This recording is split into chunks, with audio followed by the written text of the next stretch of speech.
భారతదేశంలో ప్రపంచ దేశాల్లో ఉన్న నా ప్రియ సహోదరి సహోదరులకు క్రీస్తు నామములో శుభములు. ఈరోజు ఒక విషయాన్ని చెప్పడానికి మీ ముందుకు నేను రావడానికి కారణము ఉన్నది. ఈరోజు ఒక విషయాన్ని మీతో నేను పంచుకోవాలని అనుకుంటున్నాను.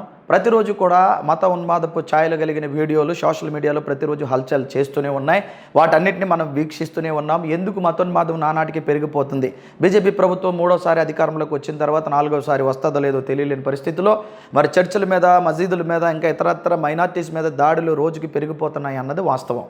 మొన్న ఈ మధ్యన మరి పార్లమెంట్లో రాహుల్ గాంధీ గారు ఒక వ్యాఖ్య చేశారు. ఏంటంటే, హిందుత్వం అనేది మంచిదే, కానీ అందులో హింసను ప్రేరేపించడానికి కొంతమంది హిందువుల పేర్లు పెట్టుకొని హింస హింస హింస చేస్తున్నారనే మాటని, దాన్ని కొంతమంది మత ఉన్మాదపు ఛాయలు కలిగిన వారు వేరే నానార్థాలు పెడార్థాలు తీసి అమాయక హైందవ సోదరులు రెచ్చగొట్టడానికి చూస్తూ ఉన్నప్పుడు మరి అదంతా కూడా సద్దుమణిగిపోయినప్పటికీ కూడా సోషల్ మీడియాలో ఎప్పటికీ కూడా అలాంటి భావజాలాలు కలిగి వ్యతిరేకత కలిగి ఆయన ఆ రోజు మాట్లాడిన ఏదైతే మాట్లాడారో హిందుత్వం అనేది మంచిదైనప్పటికీ కూడా హిందుత్వ భావజాలాల్ని వ్యతిరేకిస్తూ ఈరోజు చాలామంది హింసకి పాల్పడుతున్నారు అని రాహుల్ గాంధీ అన్న మాటని ఇప్పటికీ కూడా మరి దాన్ని ఏదో వ్యతిరేకత చూపించాలని మాట్లాడుతూ ఉన్నారు. ఇందులో ఈ విషయాల్లో ఒక మాటని రాధా మనోహర్ అనే ఒక వ్యక్తి, అదే డిచ్కీ బాబా అనే ఒక వ్యక్తి మాట్లాడడం జరిగింది. ఆ వ్యక్తిని గురించిన సందర్భాలు మీకు నేను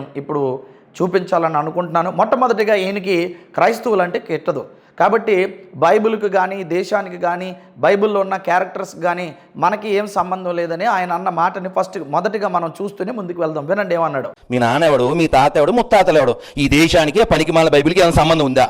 నేను డంకా బజాయించి బల్ల గుద్ది చెప్తా, బైబిల్కి, అందులో ఉన్న క్యారెక్టర్లకి, అందులో ఉన్న పేర్లకి, నాకు, నా దేశానికి, నా పూర్వీకులకి ఏం సంబంధం లేదు. విన్నారు కదా, ఇలా ఈయన బైబిల్ మీద అక్కస్సుని వెళ్ళగ్రొక్కుతూ, లేదంటే క్రైస్తవుల మీద అక్కస్సుని వెళ్ళగ్రొక్కుతూ, భారతదేశంలో భిన్నత్వం ఏకత్వం కలిగి దేశాన్ని మత ఛాందస్యవాదంతో చెడదీసి ఈ దేశం యొక్క ఖ్యాతిని పాడు చేయడానికి ఇలాంటి సన్నాసి ముఖ, అంటే భారతదేశ రాజ్యాంగానికి కానివ్వండి, భిన్నత్వం ఏకత్వం కలిగిన ఐకమత్యానికి కానివ్వండి, ఎవరి మతాన్ని వారు అవలంబించుకోవచ్చు అనే మాటకు కానివ్వండి, వ్యతిరేకంగా ఉన్నటువంటి ఈరోజు మతోన్మాదపు ఛాయలు కలిగిన వాటిని అవలంబిస్తూ వ్యతిరేకిస్తూ క్రైస్తవ్యం మీద పడుతున్న వ్యక్తులు ఎవరైతే ఉన్నారో వారందరి కొరకు ఈరోజు మరి మాట్లాడడానికి మనం ఒకవేళ సమయం తీసుకుంటే చాలా సమయం పడుతుంది. కానీ ఈరోజు ఒక విషయాన్ని మీతో నేను చెప్పాలనుకుంటున్నాను.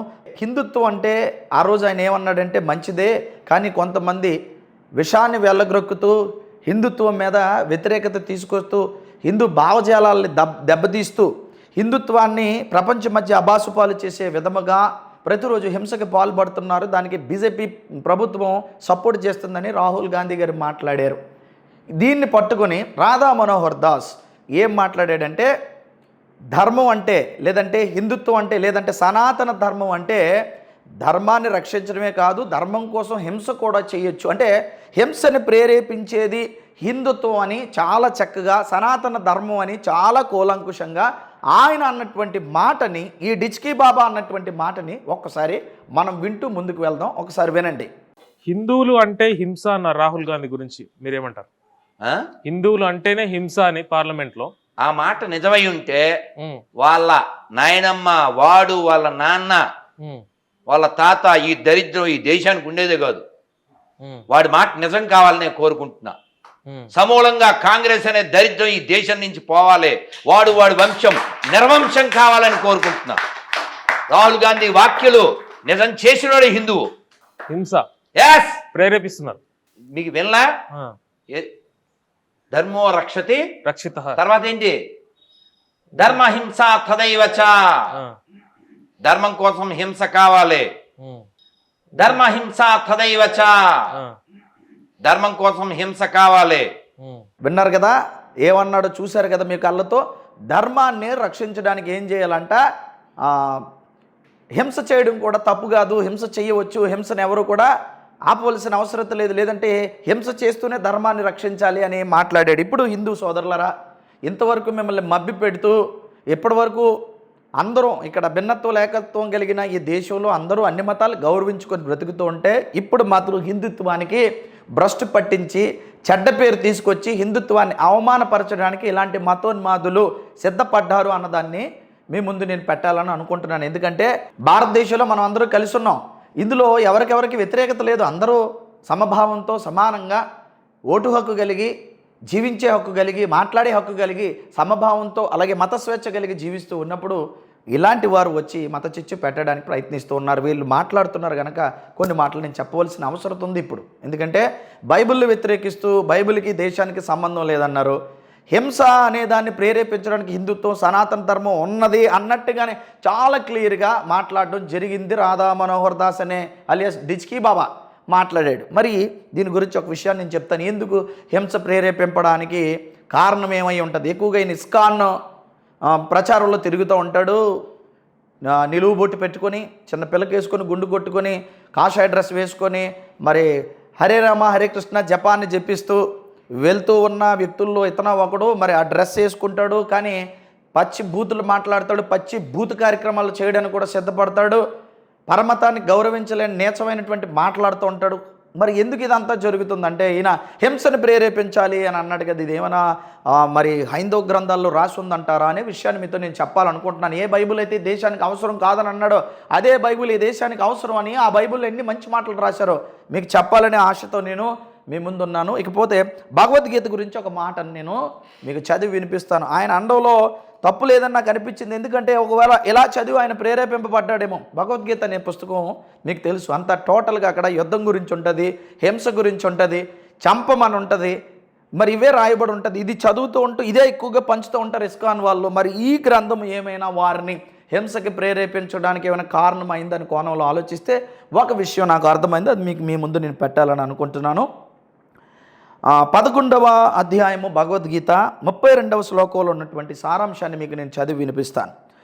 కాలోష్మి లోకక్షయాకృత్ ప్రవృద్ధో లోకాన్ సమహర్తుమిహ ప్రవృత్తః రూతేపి త్వాం నా భవిష్యంతి సర్వే ఏవాస్థితః ప్రత్యనీకేషు యోధః ఏవాస్థితః ప్రత్యనీకేషు యోధః. దీని అర్థం ఏంటంటే దేవదేవుడైన శ్రీకృష్ణ భగవానుడు పలికెను, నేను ఘనమైన లోక వినాశకర కాలమును జనులందరినీ నశింపచేయుటకే నేను ఇచ్చటకు అరుదించితిని. ఇక్కడ ఏమంటాడంటే నేను భయంకరమైనటువంటి ఘనమైన లోక వినాశకర కాలాన్ని, అంటే లోకాన్ని వినాశనం చేయడానికి వచ్చిన వాడిని నేను, తదుపరి జనులందరినీ నశింపజేయుటకే నేను ఇచ్చటకు అరుదించుతాను. అంటే జనాలందరినీ చంపడానికి నేను వచ్చాను అని చెప్తున్నాడు. నీవు పాండవులు తప్ప ఇచ్చటనున్న ఇరుపక్ష యోధులందరూ చంపబడునున్నారు. అంటే యుద్ధము జరగడానికి కారణం ఏంటంటే కౌరవుల్ని చంపేసి పాండవుల్ని కాపాడాలని శ్రీకృష్ణుడు యుద్ధం జరిగించారని చాలామంది అనుకుంటారు. ఇక్కడ ఒక విషయం ఏంటంటే శ్రీకృష్ణుడు యుద్ధం జరిగించిందే, నేను ఎందుకు వచ్చానంటే అందరినీ చంపడానికి అన్నాడు. ఇక్కడ పాండవులు లేరు, కౌరవులు లేరు, మొత్తం అందరూ చచ్చిపోవడానికి, చంపడానికే నేను వచ్చాను. ఒకవేళ కౌరవులు నువ్వు చంపకపోతే నేనే చంపేస్తాను. ఏమంటే ఇక్కడ యుద్ధం జరిగినప్పుడు కౌరవులు పాండవులు ఇద్దరు కూడా, రెండు వర్గాల వారు కూడా, ఇరు వర్గాల వారు కూడా చనిపోయారు కదా. అంతమంది చనిపోయారు. ఇటు పాండవుల్లో ఉన్న సైన్యము చనిపోయింది, కౌరవుల్లో ఉన్న సైన్యము, కౌరవులు చాలామంది చచ్చిపోయారు. అందరూ కూడా మట్టి కరిపించేశారు, మట్టిపోయారని పాండవుల గురించి మనం మాట్లాడుకుంటే పాండవ సైన్యం కూడా చాలామంది, అంటే సుమారుగా అందరూ చచ్చిపోయారు. పాండవుల పక్షాన పోరాడినటువంటి సైన్యం అంతా కూడా అక్కడ పోయింది. ఇక్కడ యుద్ధ భూమిలో ఏం జరిగిందంటే నరమేధం జరిగింది. నరమేధం జరిగిన ఈ పుస్తకాన్ని చదివితే మరి ధర్మం అని పేరు పెట్టుకొని వీళ్ళు హింస చేయకపోతే ఏం చేస్తారంటారు చెప్పండి? దీన్ని రోడ్ల మీద పంచుతున్నారు. నరమేధాన్ని జరిగించినటువంటి యుద్ధవులందరూ చచ్చిపోయినటువంటి ఆ పుస్తకాన్నేనా యుద్ధవులందరినీ చంపమని, లేదంటే జనులందరినీ నశింపచేయటికే నేను ఇచ్చటకు అరుదించితనని ఆయన చెప్పిన, శ్రీకృష్ణుడు చెప్పిన మాట మనం వింటే ఆశ్చర్యం వేస్తుంది. జనులందరినీ చంపడానికే నేను ఇక్కడికి వచ్చాను అన్నాడు. కానీ ఒక విషయాన్ని మీకు చెప్తాను. ఇప్పుడు చెప్పండి, హింసను ఏది ప్రేరేపించింది? ధర్మాన్ని రక్షించుటకు హింస చేయడం కూడా తప్పు కాదు అని అన్నప్పుడు ధర్మం అంటే అర్థం ఏంటండి? అసలు ధర్మం అంటే రక్షించేది అని అర్థం. వీళ్ళే చెప్తారు ధర్మో రక్షిత రక్షిత అంటే అని చెప్తారు కదండి. ధర్మో రక్షిత రక్షిత అంటే ధర్మాన్ని మనం ఎలా రక్షించాలంటే హింస చేసి రక్షించాలి. ధర్మ హింస తదైవచ. ధర్మం కోసం హింస కావాలి. హింస చేసి రక్షించేది ధర్మం ఎలాగవుతుంది? అది అధర్మమే అవుతుంది. కానీ ధర్మం ఎలాగవుతుంది చెప్పండి ఒకసారి? అంటే అధర్మాన్ని రక్షించడానికి అధర్మం చేస్తున్నామని ఒప్పుకున్నట్ట ఇది? ఇప్పుడు చెప్పండి ప్రియమైన హైందవ సోదరులారా, నా సహోదరి సహోదరులారా, మీరు విన్నారు ఇప్పుడు దాకా. ఇక్కడ మీరు ఇప్పుడు చదువుండరేమో, ఈ యొక్క మీరు ఒకవేళ కానీ ఈ యొక్క భగవద్గీతను చదువుంటే జనులందరూ నశింపచేటికి నేను ఇచ్చటకు అరుదించితిని అని భగవద్గీతలో రాయబడింది. ఇప్పుడు చెప్పండి, ఇలాంటి మాటలు వినే ఖచ్చితంగా రాధా మనోహర్ దాస్ అనే లేదా అలియాస్ ఈ డిచికి బాబా అనే వీడు అనుచరులు మతోన్మాదులై చర్చిల మీద పడి, సేవకుల మీద పడి, సంఘాల మీద పడి, బైబిల్ మీద పడి, లేదంటే బైబిల్లో ఉన్నటువంటి గొప్ప గొప్ప వ్యక్తుల మీద పడి ఏడుస్తూ వారిని అన్ని విధాలుగా మరి దాడి చేయడానికి, హింసించడానికి పాల్పడ్డారంటే ఖచ్చితంగా వీరి ధర్మము, సనాతన ధర్మము హింసనే ప్రేరేపిస్తుందా? ఆలోచించండి. మీ ధర్మము, సనాతన ధర్మము హింసనే ప్రేరేపిస్తుందా? మరి అలాగనే రాయబడి ఉంది కనుకే కాషాయం కట్టుకున్న కసాయి బుద్ధితో రాధా మనోహర్ లాంటి వారు ఎందరో ఏమని చెప్తున్నారంటే ఈరోజు ధర్మం కోసం ఏం చేయాలంటే అధర్మమైనా పర్వాలేదు కానీ హింసను ప్రేరేపించాలని చెప్తున్నారు. హింసని ప్రేరేపించే వాడు దేవుడు ఎలాగవుతాడు? హింసని ప్రేరేపించేది మతం ఎలాగవుతుంది? హింసని ప్రేరేపిస్తే ఒకవేళ అది ధర్మం ఎలాగవుతుంది? ఇప్పుడు బైబిల్ గురించి నేను చెప్పాలని అనుకుంటున్నాను. ఏ బైబిల్ అయితే దేశానికి వద్దన్నావో రాధా మనోహర్ దాస్, మొన్న కూడా చెప్పాను, నువ్వు వద్దన్నా నీ బాసు ఏసే నీ బాసు దాసు, ఏసే నీ బాసు. ఆ బాసు ఏం చెప్పాడో మంచి మాటలు చెప్తాను. ఇలాగే శిష్యులు ఉన్నారండి. యేసుక్రీస్తుకి 12 మంది శిష్యులు ఉన్నప్పుడు ఒకానొక దగ్గరికి సువార్తకు వెళ్తున్నప్పుడు ఒక ప్రాంతానికి యేసుక్రీస్తుని రానివ్వని పరిస్థితిలో ఉన్నప్పుడు యేసుక్రీస్తు దగ్గరికి వచ్చి ఏం చేయాలని అడిగారు. యేసుక్రీస్తు ఏం చెప్పారో ఆ సందర్భాన్ని బైబిల్లో మీకు విప్పి చెప్తాను. నిజంగా శాంతి కాముకుడైనటువంటి యేసుక్రీస్తు, శాంతిని కోరుకున్న యేసుక్రీస్తు, నిన్ను వలె నీ పొరుగు వారిని ప్రేమించాలని చెప్పిన యేసుక్రీస్తు, శాంతి మార్గాన్ని ప్రబోధించిన యేసుక్రీస్తు, అహింసని బోధించినటువంటి యేసుక్రీస్తు, అహింసే పరమో ధర్మం అని ప్రపంచానికి ప్రేమను నేర్పి ఒక చెంప కొడితే రెండో చెంపను చూపించి హింసని దూరం చేసి మనుషులందరూ ప్రేమ కలిగి మసులుకోవాలి, ఒకరినొకరు ప్రేమించాలి, ప్రేమ తత్వంతో ఈ యొక్క ప్రపంచం అంతా విరాజిల్లాలని ప్రపంచానికి బోధించిన ఏకైక వ్యక్తి యేసుక్రీస్తు అని చెప్పడానికి నేను చాలా సంతోషిస్తున్నాను. అందులో ఒక అద్భుతమైన మాటని మీకు నేను చదివి వినిపిస్తున్నాను. ఈ బైబిల్ గ్రంథం నుంచి లూకా సువార్త 9వ అధ్యాయంలో 53, 54, 55 వచనాలు ఉన్నాయి. చదివి నేను వినిపిస్తాను. ఆయన యెరూషలేమునకు అభిముఖుడైనందున వారు ఆయనను చేర్చుకొనలేదు. శిష్యులైన యాకోబును యోహానును అది చూచి, ప్రభువా, ఆకాశము నుండి అగ్ని దిగి వీరిని నాశనము చేయనట్లు మేము ఆజ్ఞాపించుటకు నీకు ఇష్టమా అని అడుగగా ఆయన వారి తట్టు తిరిగి వారిని గద్దించెను. సమరయులుండే గ్రామంలోకి 52వ వచనం కూడా చదివి వినిపిస్తాను నేను. ఆయన యెరూషలేమునకు వెళ్ళుటకు మనస్సు సిద్ధపరుచుకొని తనకంటే ముందుగా దూతలను పంపిన వారు వెళ్ళి ఆయనకు బస సిద్ధము చేయవలనని సమరయుల యొక్క గ్రామంలో ప్రవేశించరు. కానీ ఆయన యెరూషలేమునకు నభిముఖుడైనందున వారు ఆయనను చేర్చుకొనలేదు. శిష్యులైన యాకోబు యోహాను నది చూచి, ప్రభు, ఆకాశము నుండి అగ్ని దిగి వీరిని నాశనము చేయనట్లు మేము ఆజ్ఞాపించుటకు నీకు ఇష్టమా అని అడుగగా ఆయన వారి తట్టు తిరిగి వారిని గద్దించను. ఏమని గద్దించాడో తెలుసా? యేసుక్రీస్తు మిమ్మల్ని చేర్చుకోవట్లేదు. ఈ సమరయలో ఉన్నటువంటి ఒక చిన్న గ్రామము, మీరు గొప్పవారు కదా ప్రభువు, మీరు వస్తే చేర్చుకోవట్లేదు, మాకు ఒక్కసారి మీరు పవర్ ఇస్తే, ఆజ్ఞాపిస్తే ఈ యొక్క వీరిని తగలెట్టేస్తాం, లేదంటే వీరిని కాల్చేస్తాం. ఆకాశం నుండి ఏటి దింపుతారంటే మేము అగ్ని దింపి వీరిని ఏం చేస్తామంటే నాశనం చేస్తామంటే హింస చేస్తామని శిష్యులంటే ఏమన్నాడు తెలుసా యేసుక్రీస్తు? మరి మీరు బైబిల్లో ఒక అద్భుతమైన మాట, ఇక్కడ వారిని గద్దించను ఉంటుంది, అక్కడ నంబర్ 2 ఉంటుంది. పుట్నోట్లో ఏమని రాయబడి ఉందంటే చూడాలి. ఇది మూల భాషలో రాయబడినటువంటి అర్థంతో కూడిన ఒక అద్భుతమైనటువంటి అంశం. ఇది రెండు నంబర్ పుట్నోట్లో చూద్దాం మనం. మీరు ఎట్టి ఆత్మ గలవారో మీరు ఎరగరు, మనుష్య కుమారుడు మనుషుల ఆత్మను రక్షించుటకే గాని నశింపచేయుటకు రాలేదనెను.